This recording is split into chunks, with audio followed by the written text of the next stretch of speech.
Hi, Mr. Glass. This is Celeste Patton here. I thought maybe this would be a little more appropriate in helping you understand. So my second arrest came when I was at a place. I went to a clinic that a previous friend had worked at, and I was clearly allowed to be there. It says here, even in email correspondence, that I was going to go there, and I asked her if she wanted me to come in. I look a mess. Do you want to just come out and meet me? Because I don't want to embarrass you. And she said, I'm on the phone. I'll be out in a second. Can I go take a shower at your house? Okay. So that being said, I was clearly allowed to be at that business. And the cops came and they saw me walking by there. They came and arrested me for trespass. And I was lodged. Okay. There's no reason even to be arrested for trespass. But furthermore, like I stated, I was clearly allowed to be at this business. Now this, mind you, is the individual that I had the information on, that the cops wanted me to work with them on, because she had attempted to kidnap herself and then found out that it was just trying to make her boyfriend jealous. I gave her a ride, so that's how I knew it didn't happen. So that's where it all started, was that I was, like they say here in this report, Patton was a key witness in an alleged kidnapping that took place on Johns Peak, which was this woman, okay? Well, after I began to work with the cops, she made my life a living hell, threatening to hurt my daughter, Tori, at work, go to my family, go to, all these different things. And it was just asinine. So that's the one that I had gone to the police and said, hey, you guys need to protect me. And then I said I would go to the media. And that's when, like I showed you yesterday, they did they hurt my thumb and had the thumb sprain and all of that. I couldn't even write my name there.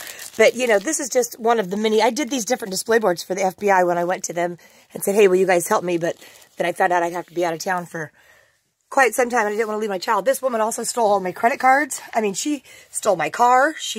And these guys the cops would not help me at all. This is she and I. There I am right there, previous to a party that we had been out together up on, the country club. But at any rate, they stole my cell phone. They disabled it. I took all of this stuff to the cops, and they just arrested me every time and said, oh, miscellaneous plastic tote, lots of papers. Well, it was all evidence that I was trying to give to them. They didn't want to hear it. This is what they did to me, literally. They took me from being this businesswoman, stockbroker for almost 17 years. This is me. And they turned me into this, what they like to call transient now, officer safety, which clearly is not the case, but that's what they like to make me out to be. I got out of jail one time. I went back and I had asked them if I could go in. I had been sexually assaulted by that sheriff's deputy.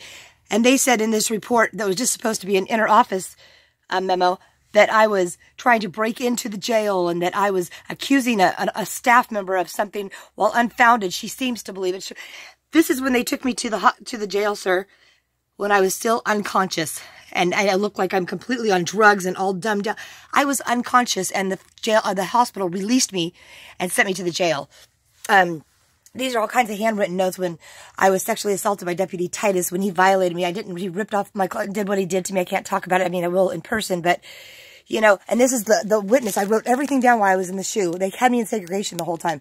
Her name was Kathy Vick, and I had her telephone number, and I know her husband and daughter. I mean, I have board after board after board like this that I put together. This is Deputy Titus, who actually has sexually assaulted me. And, this Sheriff Sickler now, he's the one who concealed the matter and said that I was just, my clothes just fell off and I needed to shut my mouth and not say another word about it. Well, now he's the sheriff. This is Corey Falls, who was a good sheriff at the time, who got me a sexual assault advocate, but they ran him right out of town after only a couple years in office. These are people who were leaving notes. There were 14,500 public opinions of me on the internet, the feds had said. I was in shackles and handcuffs. This used to be a funny picture when I was in D.C., but now it's tragic to me. So I went to the Oregon Department of Public Safety and Standards, and I, began to file reports there. And so Katrina Robeson is who I'm working with there in the Department of Justice, Crime Victim Services. I have the public records requests. I have, I did apply recently for my clemency, full pardon and clemency. I'm waiting for the governor to get back to me on that. I have been busy, sir, and I've been, my different constituents, I've gone to them all. There's different letters I've written to the governor, all my different, my thumb brace when I was, had my thumb busted. I had my shoes when I had to have foot surgery. I've had 3 surgeries in total. And here's my letter back from the governor, so we're hoping on that clemency. But, sir, it's a serious case, but I will be in touch.